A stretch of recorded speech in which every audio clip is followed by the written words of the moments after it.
Hello there, everybody. It's Green Party Tea Sunday, and boy, have we got some news for you all. So, we're just gonna let a couple people know that we're here before we get started because we're gonna have a good conversation, and I do have some news for you all. So, buckle up, buttercups, because it's going down. I'm yelling timber. And don't be shy because we're going to have a good time. Whew. I have so much to talk to you all about. And we're going to be on for an hour. But I'm going to go ahead and get started. So, welcome to Green Party Tea Sundays. And I do have some news.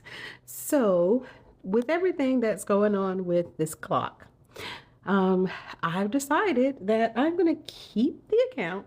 However, I'm going to be moving to the tubes of views. So, you'll be able to see me there on Sundays, starting next week. Okay, so we're going to be having a lot more things going on. We're going to have a different format going because it's going to actually be more like a informational thing. We're going to have lots more tea about the Green parties across the states. And I'm going to bring up some things so you guys can see it. And we're going to have good conversations. So I hope that you all are happy about the move. And I will try to post whatever it is over here as well. And I'll still be doing any of the events that I do. I'll be coming over here and making sure we go live on those events or taking pictures or something like that to let you know what's going on. So I'm not going to abandon it totally, but it's going to primarily be on the tube views. So hopefully you'll be able to continue to watch me over on the other place, and we'll be able to continue to spread that Green Party tea and give the information that the people want and love to hear. Especially because we're having election season coming up. Coincidentally today, I did wear an old shirt that I had. It says Judge Shirley Beasley, North Carolina Court of Appeals. I've had this shirt for at least, 20 years. At least 20 years. So that was when I was on the dim side of things. But she was a close family friend, and we did a lot for her campaign. And now on the green side of things, I am still working on different campaigns and giving information about the different campaigns that we have coming up. So we do have a lot of Green Party members that are indeed running for office for 2025 or 2026, some even out to 2028 that we're finding out about, like potential presidential candidates and things of that nature. I will be returning to my role as campaign manager for Michael Dublin for North Carolina Congressional District 13. So if you're wondering what I've been doing, I have been working hard to get his candidate campaign up and going again and ready for a win. Also, we have been talking with Edie Ardnell. She is on the Illinois live Green Stream Live, and I'm actually going to be on there next Saturday as a guest co-host while Scott is going to be out. So I think this will be like my third time guest co-hosting. I am so in love with the Illinois Green Party Green live stream, and we're going to have a good time over there as well. It's a part of what we call green media. So we have Green Party members who are focused on getting information out from the Green Party's perspective. And on Wednesdays, they do interviews. And on Saturdays, they do news. So if you have not followed the Illinois Green Party or the Green live stream on the tube of views. Sorry, I almost said it. Ooh, the clock app doesn't like that. So if you have not followed them already, please do so.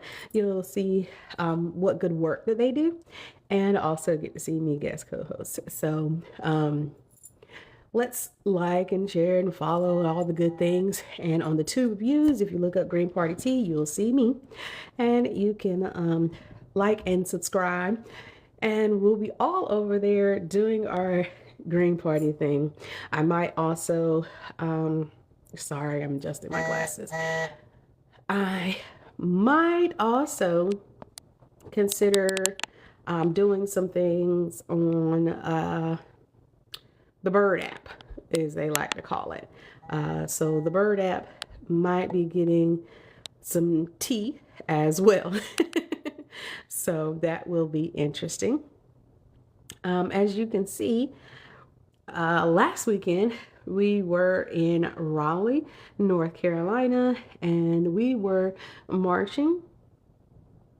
And that was October 5th before the 7th. We were marching during that event, and we had a good rally and a good march afterwards. It was very nice. A lot of community things going on there. We really did enjoy the camaraderie. As always, is a saddened occasion because we know what we're doing this for. And right now, with the, I don't even know if I want to call it a ceasefire quite yet, considering what has been going on.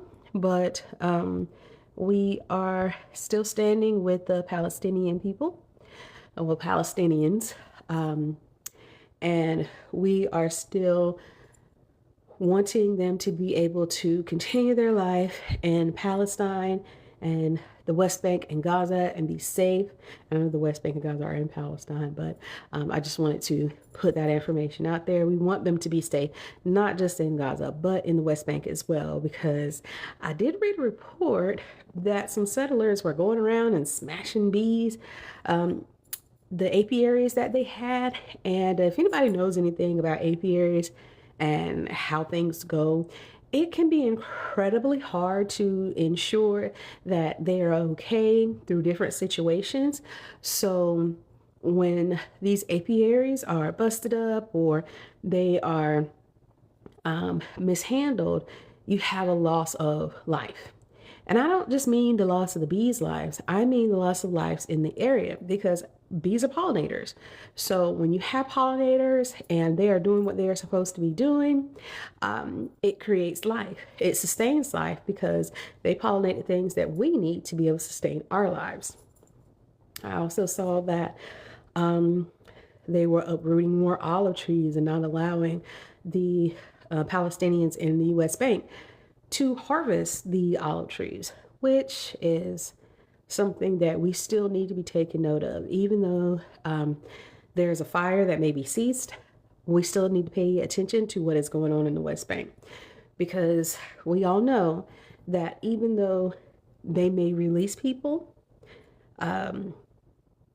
it's not real may release people, that doesn't mean that they won't recapture them. We've seen that constantly over these last 2 years. Well, they'll release people and then they'll get them right back.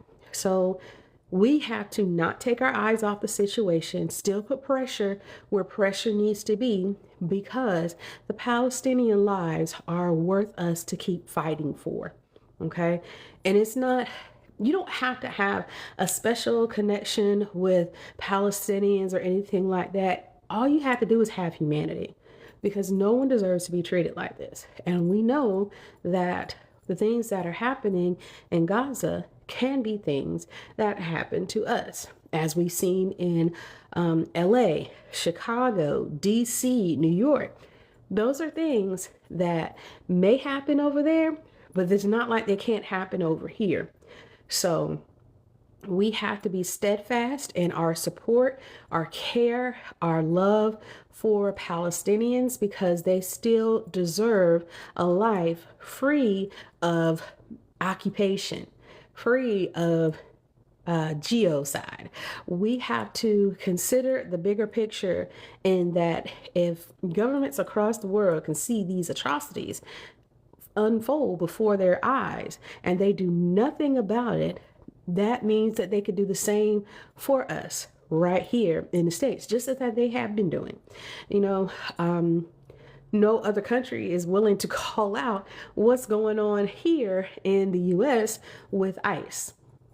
I like to call them ice cream, as in screaming, because that's what I think about every time I see something dealing with ICE, because I hear the screams of the people. I hear what's going on with the people who should not even be involved in these things.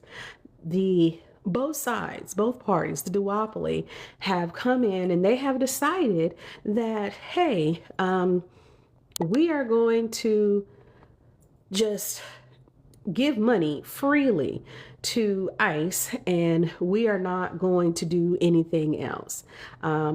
Broken Killjoy says, to free Palestine, we must free Congo. To free Congo, we need to free Turtle Island. And that is absolutely correct. You know, Palestine, Congo, Sudan, Haiti, Hawaii, all these places, it stems from colonial efforts on Turtle Island that we're seeing.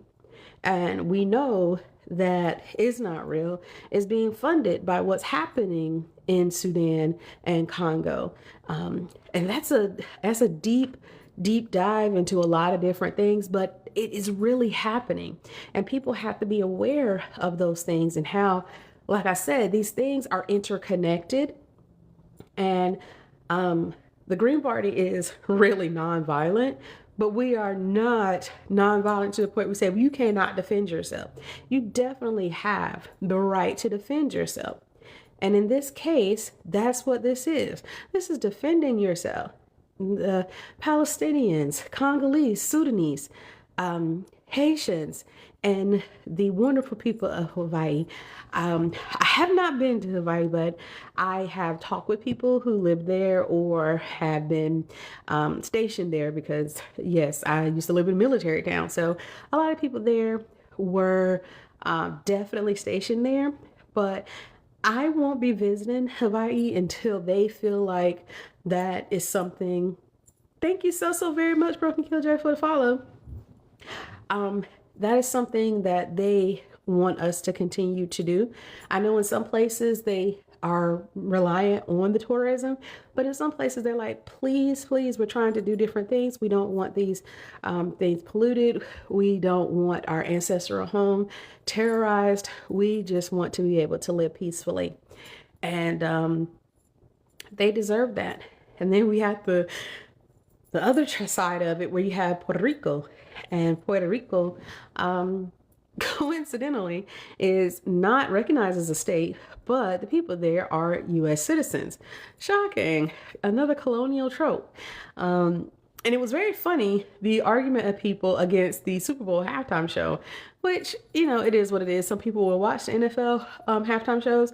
Some people are totally against it. Excuse me. Some people are totally against it, but Bad Bunny is actually from Puerto Rico. And people were saying, we need a U.S. citizen. We need a U.S. citizen. If you look back on past performers, it's like, y'all do know that we don't always have U.S. citizens as performers to our halftime show. However, Bad Bunny is actually a U.S. citizen because he's from Puerto Rico. So to say that we do have to have a U.S. citizen, well, you got one, folks. So I don't know much about Bad Bunny's music. I honestly first heard of Bad Bunny through Cardi B. I know that sounds weird, but I'm looking forward to it. I'm honestly hoping that a lot of the songs that I have been listening to lately might be involved, but you know, that's because we want to make sure that everything is on the up and up. And what I mean by that is that we have gotten to a point where our lives are intersection with entertainment now.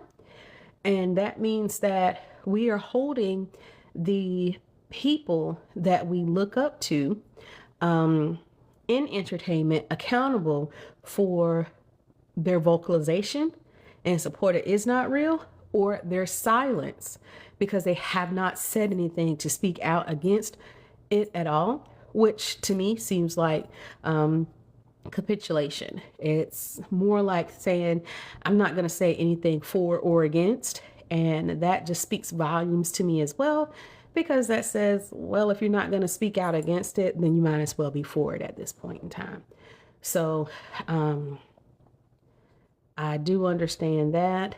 And we do have to do different things to be able to keep going with what we have on a day-by-day basis. So with that being said, and I'm on my phone, and obviously I'm not really feeling well today, but I am going to give you the tea as it comes to me.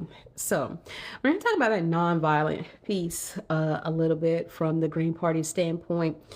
It's kind of like when you have a bully at school, and we learned about bullies as a child.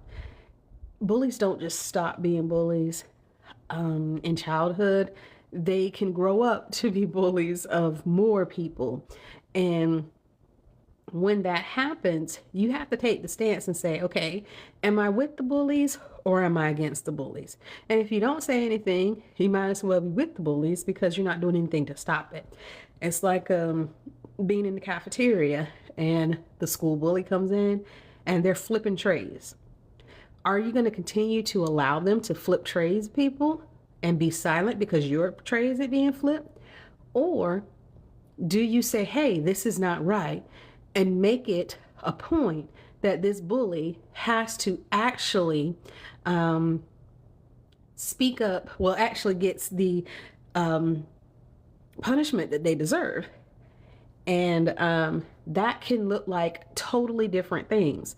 And when you're talking about in school, you know, those bullies, that can mean suspension or expulsion. But now we're talking about countries. We are talking about citizens being bullied by their government. So that's why I said it's very important that we don't just say, hey, we're just going to turn a blind eye to this, because as I said before, whatever happens somewhere else can definitely happen here, just as we have seen.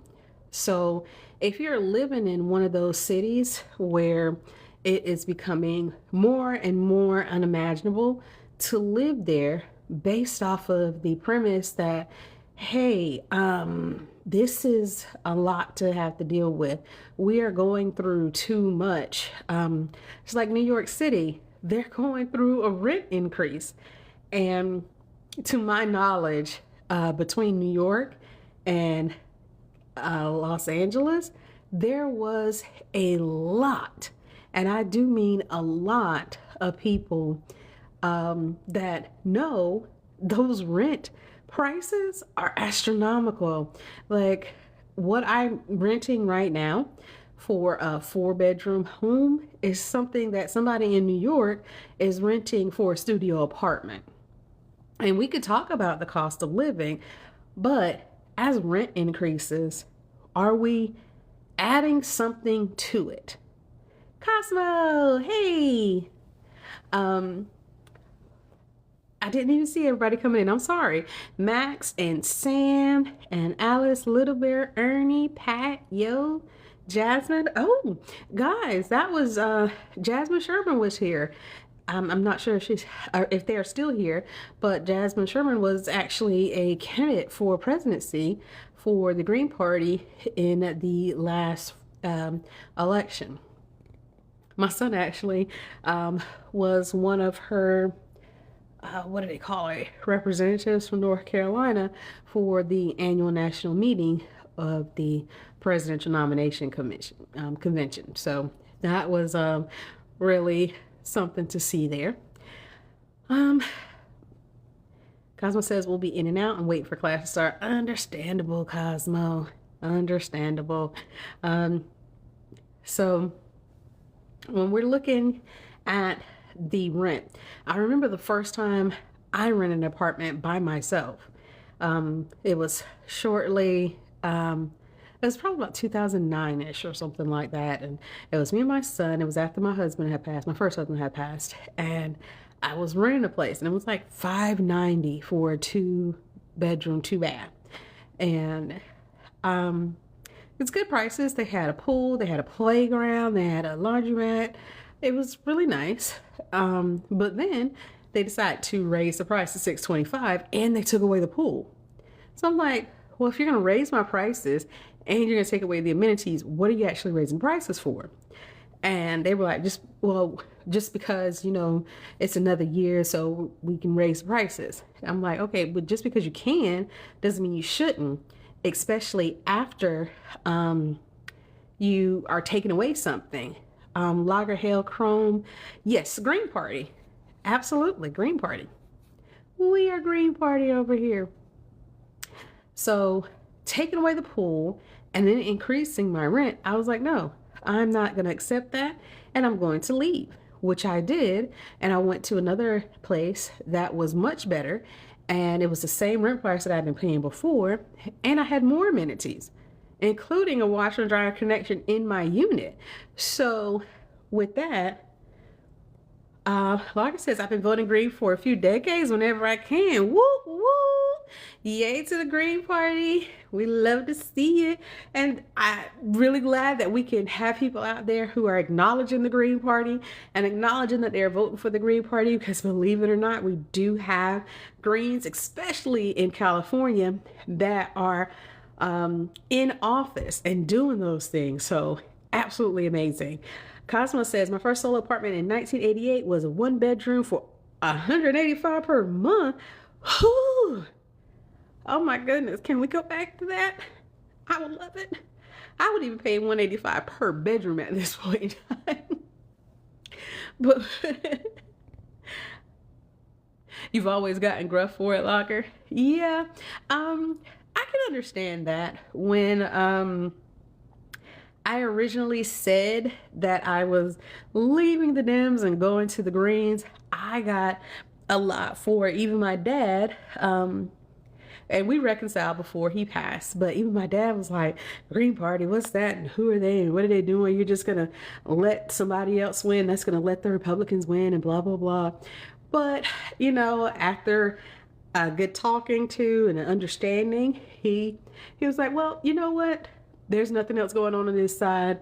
Might as well. So I was really glad that I got to reconcile with him about that. And I wish other people would have that common conversation that says a vote for the Green Party is not a vote that's being stolen from any other party. Because let's be honest, a lot of people like to say that voting for the Greens means you're taking away votes from the Dems. And that's not entirely true. And I say that because most of the people who are going to vote Green would not have voted for the Republicans nor the Democrats anyway. So it's not a stolen vote if you were never going to get that vote. And people have to understand that. And then they say, well, it's all your fault at the end. After they said our vote didn't count. So either you have to acknowledge that our vote counted, or you have to say that we were at fault. You can't say both. It's just like you're trying to put two hands in the bucket, and we're not going to do that. You can't blame us for everything just because we're a third party. You have to sit down and say to yourself, hey, this is not right. Hi, Sean. You have to say to yourself, we're not gathering people from a pool of Democrats or Republicans. People that are going to vote Green, most likely, we're not going to vote for either. Those are the people that are staying home, and they weren't trying to hear anything either party said because nothing resonated with them. And in doing so, they were able to vote their conscience. They were able to vote for somebody who actually had their best interests at heart, unlike what we're seeing right now. Cosmo said that same unit is now almost $950 per month. Ooh. Talk about a price hike. Yeah. And these are things that people don't realize. That's bully behavior all day, every day. renting is kind of bully behavior, because at some point you have to realize that there are only so many rentals because other people have bought these things, and we're not able to actually buy them ourselves. So I live in North Carolina. Yes, Cosmo said classic narcissistic gaslighting and abuse. Absolutely. So I live in North Carolina, and I'm in Sanford. We have a lot of complexes going up around here, housing complexes, excuse me. And in these housing complexes, we have, thanks Logger for the follow. We have people that are buying the houses as soon as they come up and then putting them out for rent. It's like, you'll be the first person to ever rent this home and live in it. And it's like, well, what was the point in buying the house if you weren't going to live in it? You're putting it out for rent. And then you have people who will buy the house and turn them into Airbnbs, or they'll buy older houses and flip them and turn them into Airbnbs or a rental, a vacation rental. I won't say that because I don't want to put it all on Airbnb, but a vacation rental property. And yeah, well, they do buy them up before they get to the market. Absolutely, that's what happened. And in the area that we were looking at, and the only reason we looked in this area is because they had sidewalks. One of my sons, he loves to skate. So with him loving to skate, we were kind of worried about where we were living before, because it was a country road and there was no sidewalks or anything like that. So we had to take him to the skate park, which we don't have. So we just had to take him to the park and let him skate around in the parking lot, because it was a big parking lot. But now we've moved to another neighborhood, and it's not a country neighborhood, but it's only like 5 minutes from where we used to live at. They still don't have sidewalks here. And it's a newer complex. But the place that we were looking at to buy, they do have sidewalks. But that was the place that already had some place for rent. And we were like, well, why are they doing this? This is housing bullying. And people don't get that. So we have to understand that there are a lot of different things. Hi, Travis. Hey, Momo. There are a lot of different things that are going on that we could say are bullying behavior right here in the U.S. And we're afraid to actually stand up against it. We're not putting that pressure on our elected officials to say, hey, we need to stop this from going on. So when we're talking about nonviolence, we're not just talking about WAR. We're talking about nonviolence against people, period. Because you have financial violence, you have housing violence, you have food violence. You have all types of violences that are happening against people. And we have the right to fight back. We have the right to say, no, we're not going to do this type of housing. No, we don't want to be in a food desert anymore. No, we don't want to have to risk our financial security to support things that we do not believe in. So in that case, you have people who are doing things such as community gardens. I was on a show the other day, and there was a guy, well, someone else was talking about it, but there was a guy in his 30s who had had a mango for the first time in his life. And I'm like, I've been eating mango since I was a child. So imagine meeting somebody in their 30s or 40s who is just eating a mango for the first time. And I'm not going to say it's sad, but that is a part of the food violence that we do not talk about. So when we have these community-centered efforts to take away from that type of food violence or food insecurity, as they call it. Hi, Poppers Lockers. Think Poppers Lockers. Yeah. When we have those things going on, we have a community that comes together and say, hey, we're going to ensure that people are being able to eat. because it's not just people that are having those food deserts. We also have people who are during the shutdown having their SNAP benefits possibly going away. I know in North Carolina, we have enough money to pay for our SNAP benefit recipients through the month of October. So November is coming up. Some people do celebrate the holiday of Thanksgiving. I don't celebrate Thanksgiving as it is. I celebrate Ancestor Remembrance Day. That's what our family does. We celebrate the people that came before us, and we're happy to be able to be with our family and spend some time together, but we do not recognize a settler colonialist holiday at all. But some people, in their effort to actually do this, you can imagine when you only have these SNAP benefits because of whatever reason. And I really hate that people look down on people who receive SNAP benefits. And I'm going to tell you, I've received them before, okay? And we don't celebrate Columbus Day. We actually celebrate Indigenous Peoples Day because Columbus was a colonizer. So, yeah, we don't do that over here. At any rate,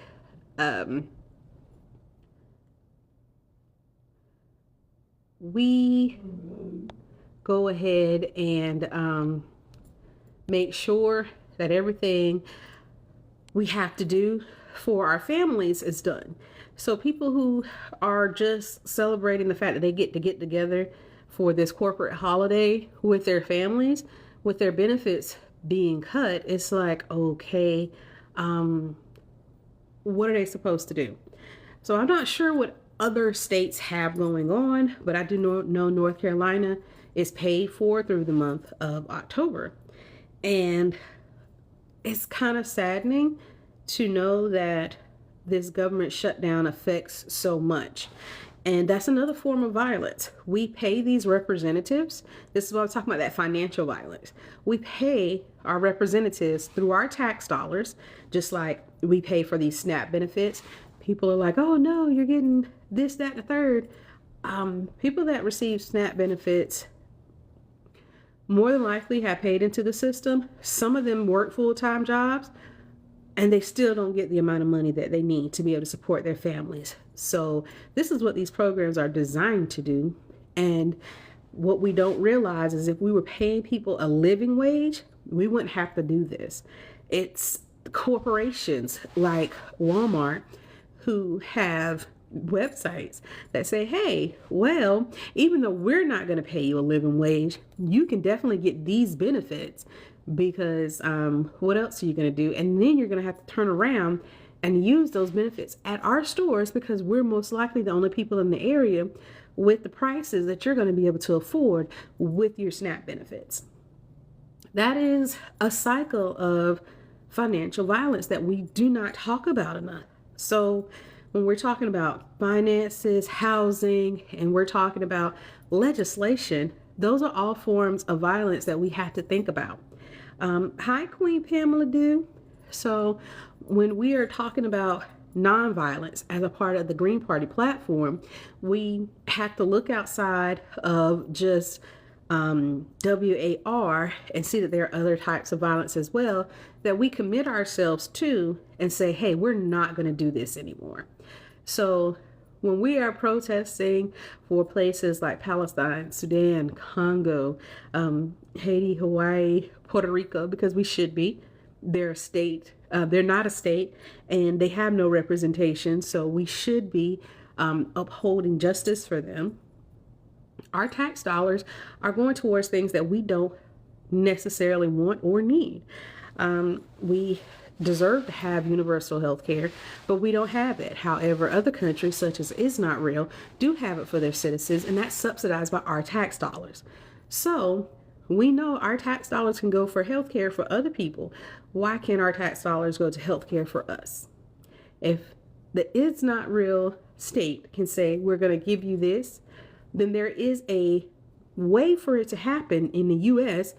and for it to be paid for, but our representatives are not willing to invest in us who are paying for those benefits. We are literally paying out of our tax dollar pockets to be able to give that to other people that we cannot have. So we're not just talking about universal health care. We're talking about higher education. We're talking about housing. We're talking about trips just to go over and see is not real.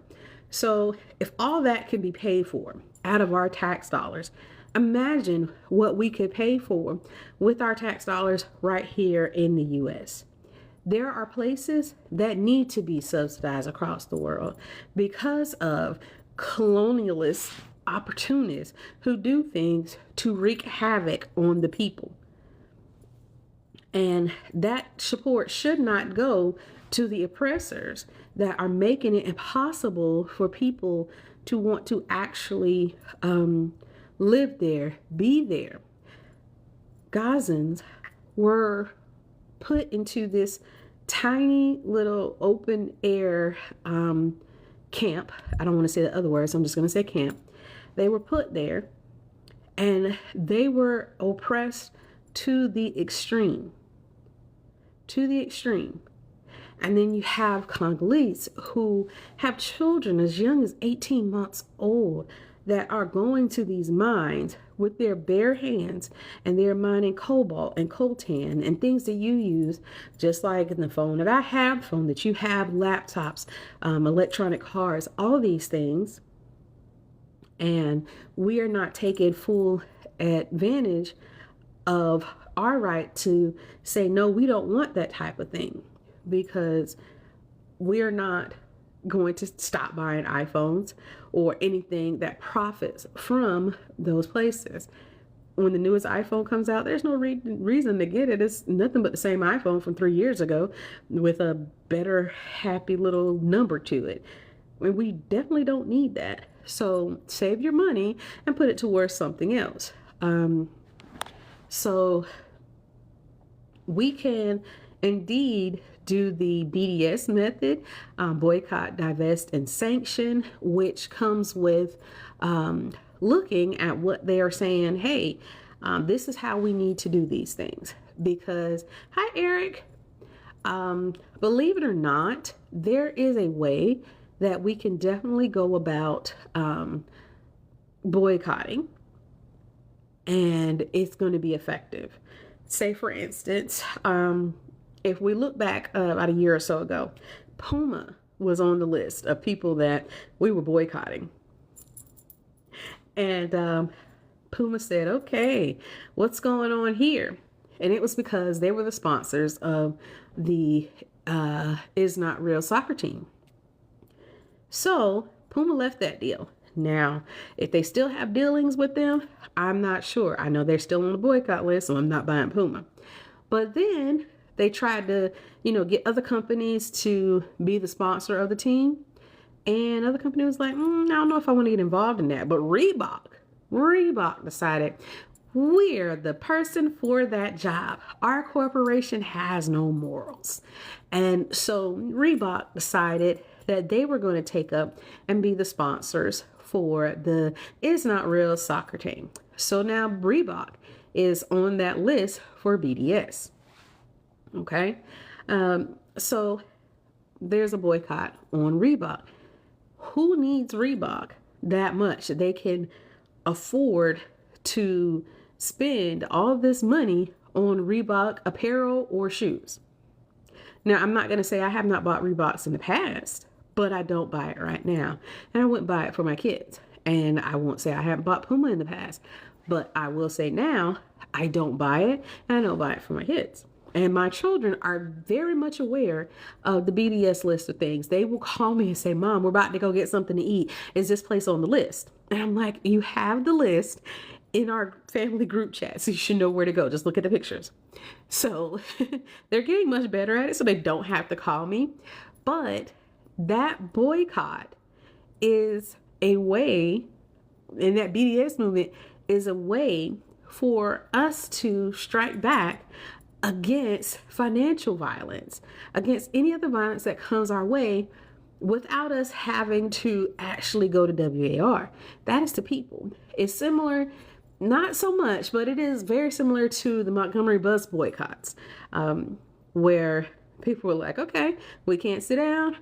That's fine. That's fine. Guess what we're going to do? Not ride the buses. And it shook the foundation of what they wanted to do. And it's like I was talking about my dad earlier. My dad, who was born in 1934, by the way, he actually was arrested and put into prison for refusing to get up from his seat on the bus. And that was before Rosa Parks. So, hi, Mark. Mark is my dear, dear friend in North Carolina. He is our vice chair of the North Carolina Green Party, and he is actually the treasurer of GPUS. So Mark is doing so much right now. I am honored that he even took 2 minutes out of his day to say hi to Green Party T, because it is absolutely amazing. He is doing so much for the people, his people, and it is just beyond amazing. Thank you so much for coming in and stopping by. Really, really, really appreciate it. So, oh no, Mark, I can't be the root of it. You got that all the way. You have come and done so much in this short amount of time that all praises should go to you, sir. If you've met Mark in person, it was a true honor. And if you've only seen him online, it's still an honor. But it's very hard to meet genuine people who are there for not just their people, but all oppressed people, and want a change, a real change to happen. And Mark embodies that real change happening. And it is so refreshing to look at each and every time, because he gives everything he has. He doesn't give 100%. He gives 1,000,000%. And that's what we need to move forward with getting away from this crazy, crazy world we have and move into something more peaceful. We need more people to step up and say, hey, this is wrong. I'm not going to continue to vote for this. And this is a part of what we're talking about, of defense, of self-defense. Voting for your principles, voting for things that actually have meaning, that is self-defense, literally. And that's what we were talking about with the Green Parties.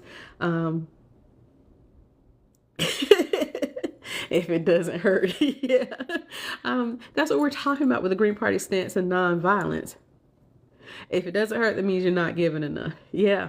And we're all out here trying to do what we can, and that the Green Party stance and nonviolence, you can do something even though you feel like you're not doing enough. Having people say, we're going to do this on this particular day. Like, we're going to strike, not go to work. We're going to strike and not buy gas. Those are small things that you can do as self-defense against what's going on against you and other people. The BDS movement, that is another form of a non-violent way to be able to defend yourself against people who are actively trying to harm you.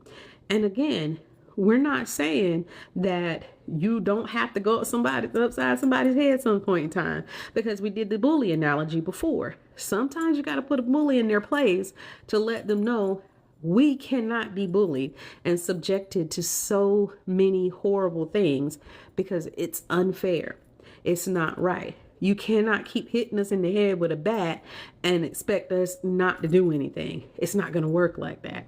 So these are all ways that we have to look at not only the U.S., but the world, saying we are not going to kowtow to this problematic regime, these people who are constantly getting voted into office that don't deserve to be, while there's a shutdown and the federal government is not paying people. They're firing people, not just saying you're laid off. They're literally firing people during a shutdown who already are not getting paid because of the shutdown. Why are we still allowing our representatives to be paid? We shouldn't. If the government is shut down, we should no longer allow those government officials that we voted for to be able to get paid. And the Democrats didn't choose to shut it down. And I'm not going to stick up for the Democrats. I don't like them either. Please believe, Joe, I don't like the Democrats at all. But I will say what's going on is just a collapse of people being able to see humanity in what's going on in the world. So I will say it's a joint effort by the both parties to shut it down, because if there was a way for them to talk about it and do things that they should be doing, then we would not be in this situation. Either way you want to put it, if you want to talk about the Democrats or the Republicans, these are people that we have voted into office.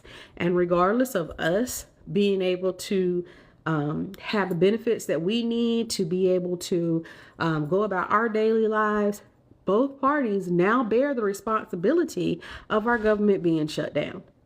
Whether it be the Dems for not agreeing to this or the Democrats not doing that. The Republicans not doing that. It doesn't matter. Both sides are at fault at this point in time because the shutdown has loomed too long.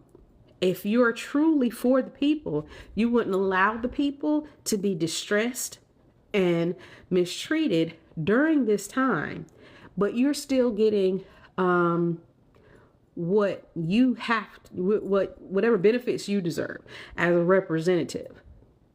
In my personal opinion, if the government is shut down, that means your payment shouldn't be processed either because there's a government shutdown. So that means you shouldn't be getting your monthly allowances for, what is it? They not only have their regular pay, but they have like decorations for their office and things like that. They shouldn't be getting those things. And their health share shouldn't be paid for. Why? Because what else are you doing that's more important than being where you're supposed to be? If you can afford to take a week off and the American people are suffering, like literally. And I'm saying this because I have two sons who are going into the military. Military is not getting paid. So the people that are supposed to protect us, that you keep sending these children off to these different countries, the people that are supposed to be protecting us, they are not getting paid. And you're not protecting us while sitting in your offices, not doing anything, but fighting each other. You're not protecting the American people. So why do you deserve to get paid? Literally, that's how it is. So it doesn't matter. It doesn't matter which side of the coin you're on. What matters the most is that American people get what they need to get. We'll see about that, Joe. I know my son should be getting paid soon, so we'll see how that comes about. I don't know how that's going to be right about now. And Lily, you're right. It's ridiculous to work and not get paid, but it's also ridiculous. If you think about it, programs are getting stifled. I know with a lot of people, they're like, okay, well, Social Security is happening. We should be able to get our benefits. Well, Social Security was on the brink of a lot of things. But now, even if you have applied for disability, there are some states who can't even afford to get the medical records that you would need to process your claim. So if you can't afford to get the medical records you would need to process your claim, much less pay for an exam during your disability claim processing to actually see what's going on with you, your disability claim is being held back because we're not funding certain things. That is a real problem. And there are so many other problems. We have children not to be able to eat when they're in schools. We have people who are not able to work on construction, on roadways, and things like that. We are dealing with so much because of a government shutdown. People don't know what's really going on. Playfully Obstinate says, I'm a mental health therapist and 60% of my clients are on Medicaid. Yes, Medicaid benefits can truly be affected. Lily says, if people are still getting Social Security, people working for the feds should get paid too. See if this goes. Yeah, past November 1st. I agree. Place the office said, no idea is the person is in office to push the button to pay me. Well, things, we have to go through a budget. Every place has a budget. My house has a budget, right? So, and I tell people this all the time. Holidays happen every single year, right? And if holidays happen every single year, we shouldn't wait till the month of the holiday to actually think about funding that holiday. We have to think about how we're going to fund this holiday throughout the year. So even if it's, okay, you have a $600 budget for the December holiday, and you take $50 a month to fund that. You're starting in January. By the time you get to December, you have that budget done, but you've done that throughout the month. It's the same thing for every single thing that goes through Congress. There's a bill that passes, how we're going to pay for it. It has to come out the budget somewhere. There are things that always need to be funded, and if they're getting funded, that means they have to be in the budget. So when we're thinking about those things, we also have to look at the fact that some of these budgets are passed for 2 or 3 years that are not necessarily represented by the current administration. So when some of the presidents say, this has nothing to do with me, they're absolutely correct. I know I'm not speaking highly of Trump at all. Not at all, because I don't like Republicans or Dems. Some of the times he said this is a failure from the previous administration. Biden has said that before. Obama, all these presidents, they eventually lay the blame on another administration, and they're partially right about that. Budgets and things like that come from another administration before they even get into office. However, the representatives take the backbone of that. Absolutely. Time for a green wave, Travis. You're absolutely right. So the representatives that we have elected to office, it should not be on the previous administration. It would be on our elected representatives who, by the way, have no term limits, which is something we need to be pushing for in Congress. Term limits for House and Senate, because this gives them that undeniable continuing power to say, hey, I've been here a long time. You have to listen to me on this. And you have like Mitch McConnell and all these other people who have been there. They are career politicians at this point. It's their name because they've won that allows them to continue to sit in the seat that they sit in, but they are not doing anything that actually benefits the people. So where does the BDS part come in for our representatives? Like literally, next year, 2026, every member of the House is up for re-election. Okay. And then you're going to have some Senate members, because they do every 6 years, they're going to be up for re-election. Yes. Thank you so much, Travis. He says, looking forward to address this once in Washington for sure. And the things that we have to look at is, are you going to continue to allow these politicians, these career politicians, might I add you, for another 2 years to be able to dictate the terms of a presidency or administration or our lives, but they're not really putting our lives in their thoughts? Think about it now. So you have people who are going to the Senate right now, 2026, they're going to be running for Senate. We have one here in North Carolina, a race that's opening up because our senator needs a brain break. That's all I'm gonna say about that. So he will be whoever this person is that's going to win this Senate seat will not only have the next 2 years from 2026 to 2028, but they will have the next 4 years of whoever else's presidency. Okay, so they'll have the tail end of the Trump administration, and then the next 4 years of whoever else's administration.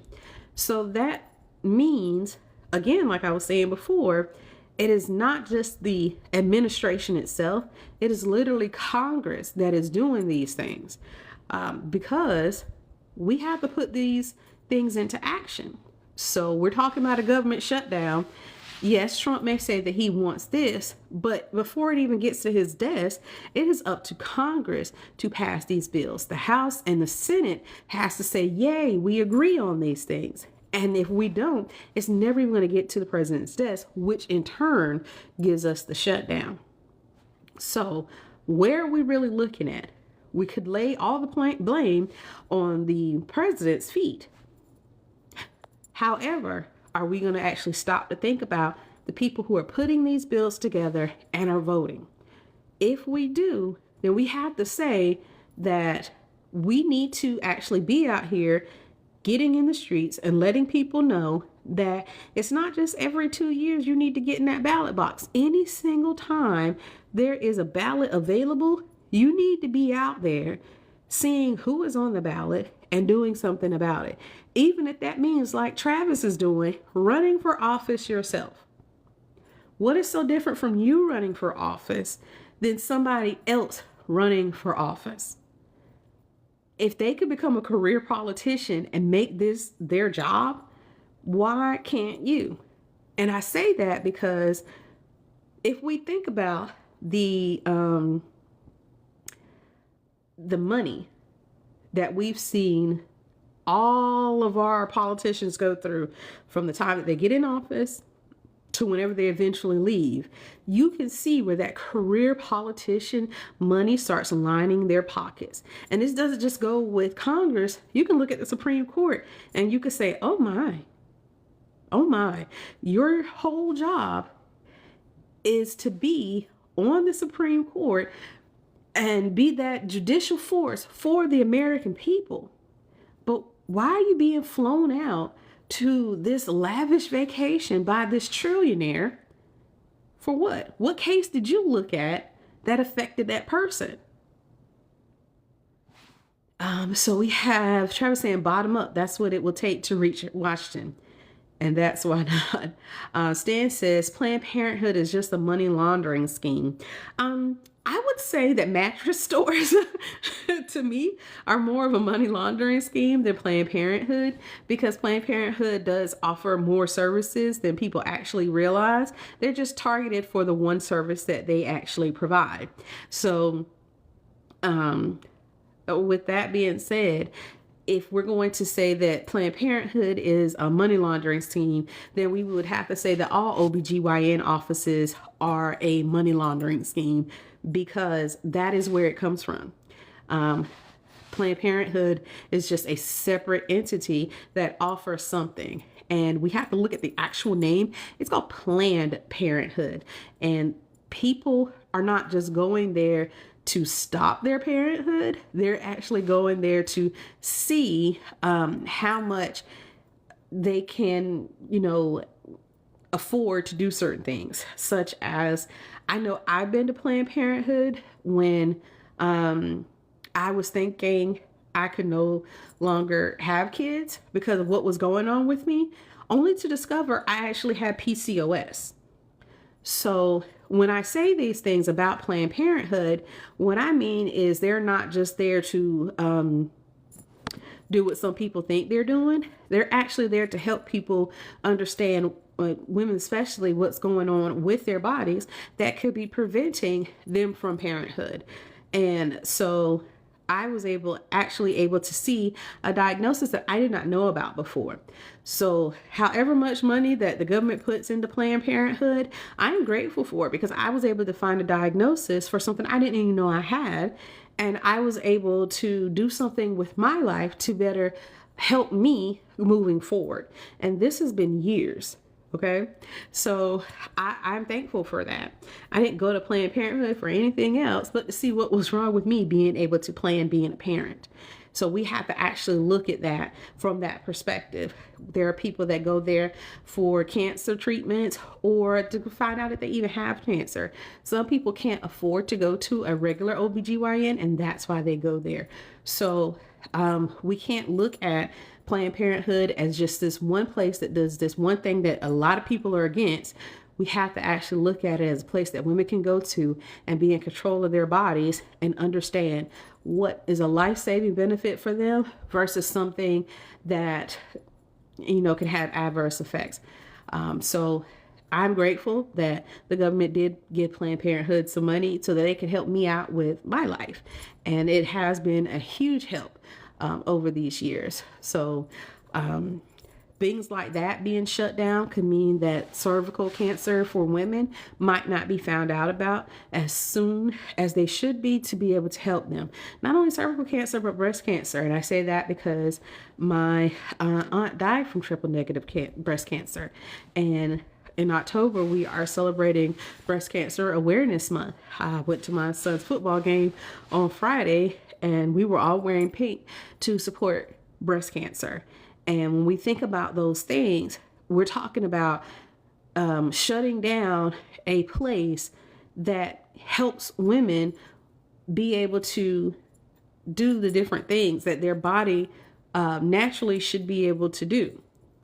So let's not just focus on the one part of it. Let's focus on Planned Parenthood as a whole and see what they can do for that community that they are supporting. And we can actually see the benefits from there.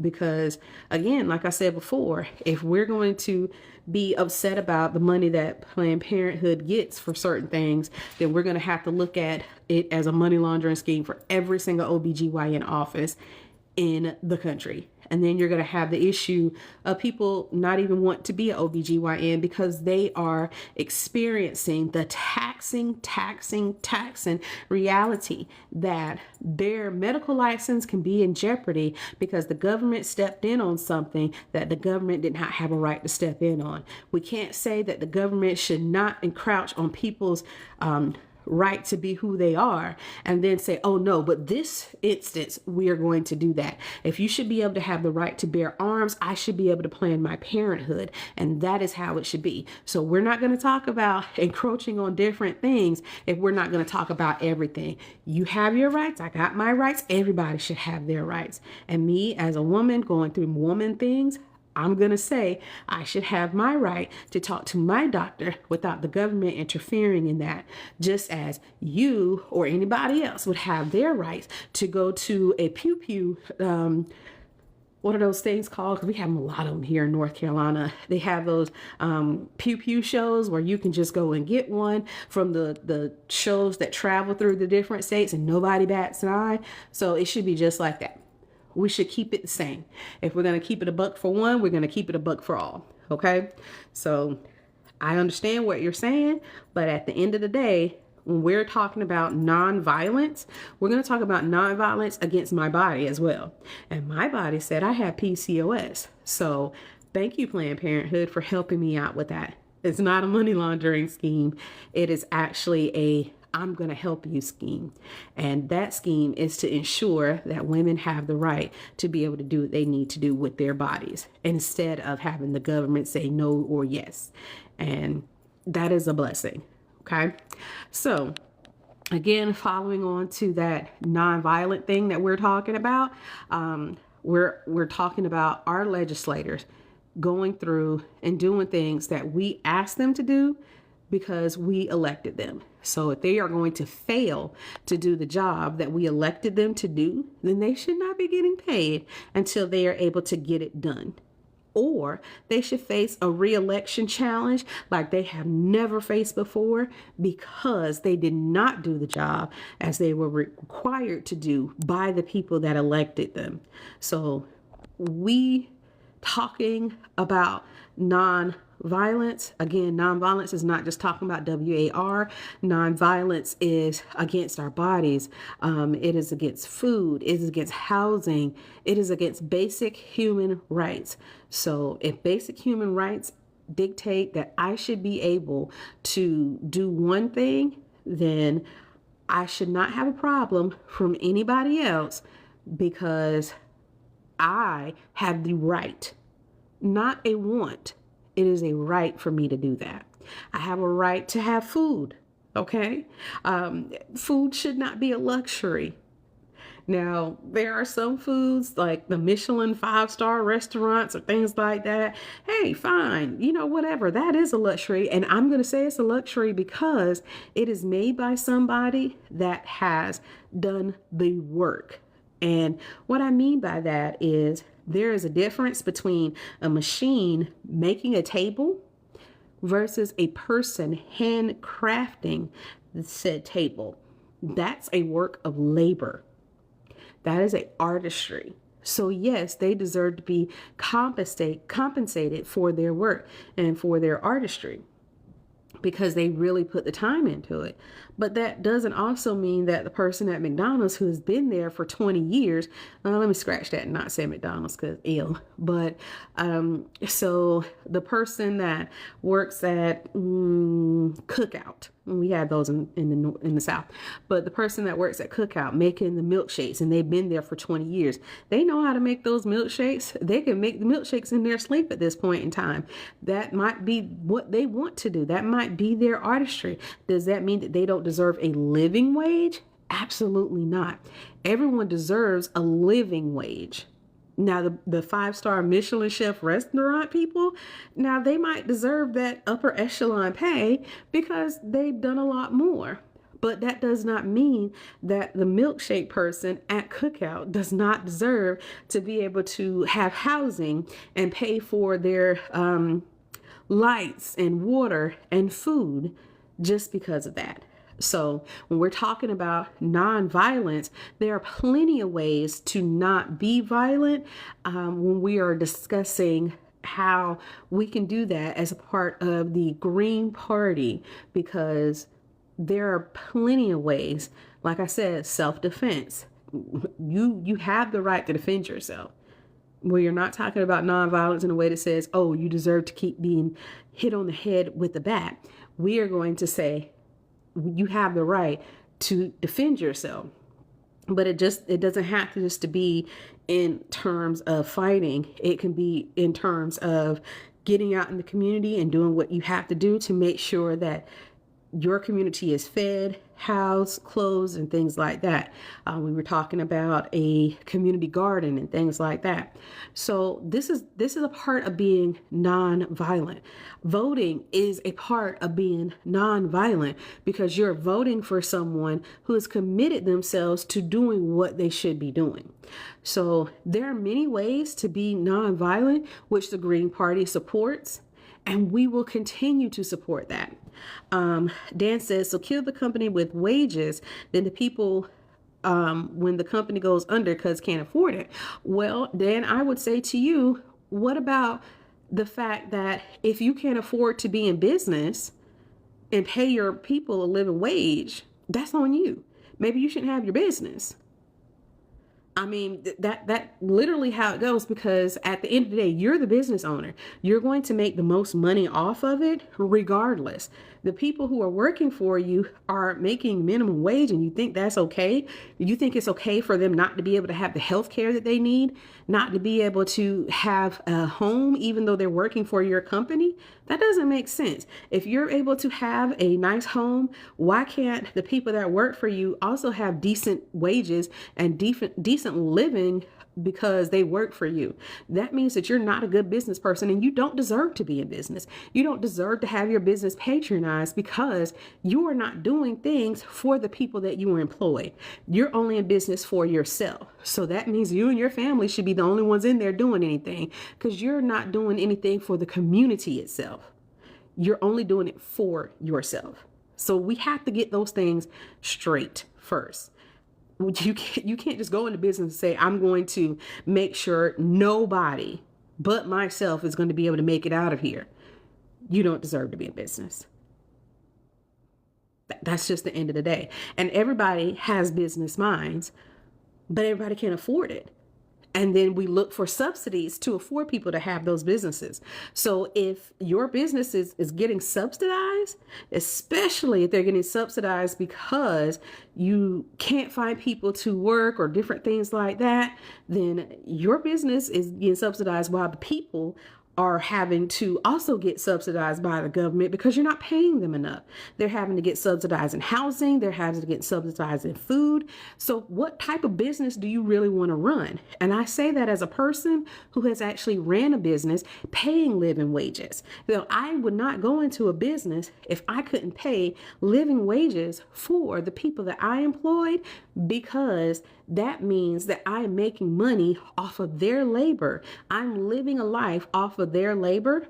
And it's akin to asking them to work for me for pebbles just because I have a dream. My dream should not encroach on their right to live. So that's a poor businessman to me, if you want to really know. So don't start your company unless you can start it with the mind frame of, I'm going to pay living wages. I'm not going to be this company that just works off the back of people and does not care about the community. Because at the end of the day, if you think about it, the people that patronize your business are going to be people from your community. So if you're not giving back, what are you really doing? What you're doing is taking and you're not giving. And that is not a business model anybody should actually want to have. That is why we do BDS, because these businesses tell us time and time again, they don't want us.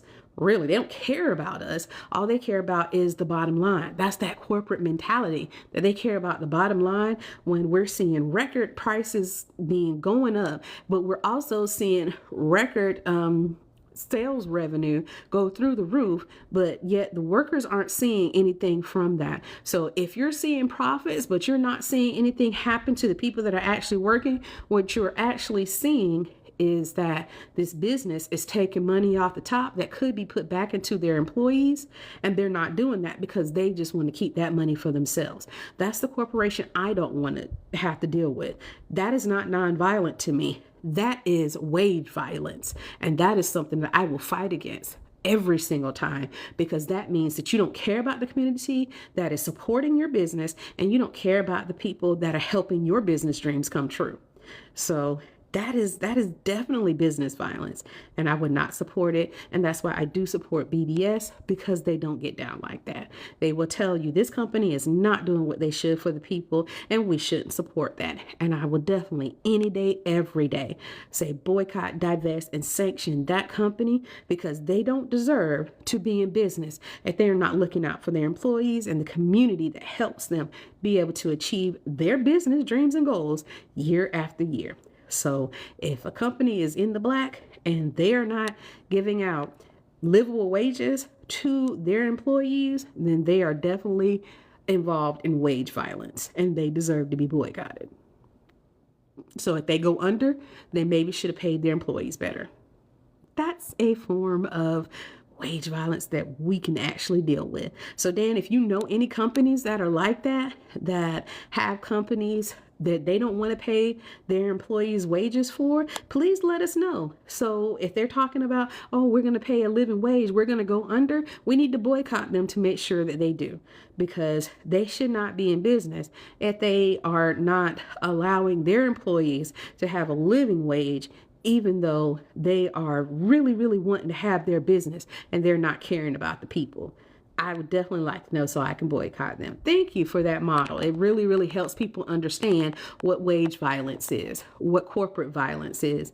And as the Green Party, we stand against all forms of violence. So it is nonviolence to the people that are actually supporting these types of things. Well, and on that note, follow more with the Green Party. And you can go to greenparty.org and see all the things that we have on the platform, especially our stance on nonviolence, and you'll be able to see that. And like I said at the top of the broadcast, we will be moving to the Tubes of You on Sundays from now on, but I still will be posting and doing the other things that we did. I'd like to thank everybody that came in today and had a spirited conversation with us. Remember, if you were looking for something, BDS is a great place to start so you can understand what nonviolence looks like in terms of ensuring that we are not colluding with corporations to put violence on other people. So down with Reebok, down with Puma, down with a lot of other places, and make sure that you are following the BDS movement to see the changes that are being made and implemented, and that is a form of nonviolence as well. Until the next time, let Gaza live, and let us continue to support all oppressed people across the world, because we cannot be free until everyone is free. Thank you all again for coming, and I will see you all on the Tube of Views next Sunday, where we will continue our Green Party tea. Again, thank you and have a wonderful evening. Bye, everyone.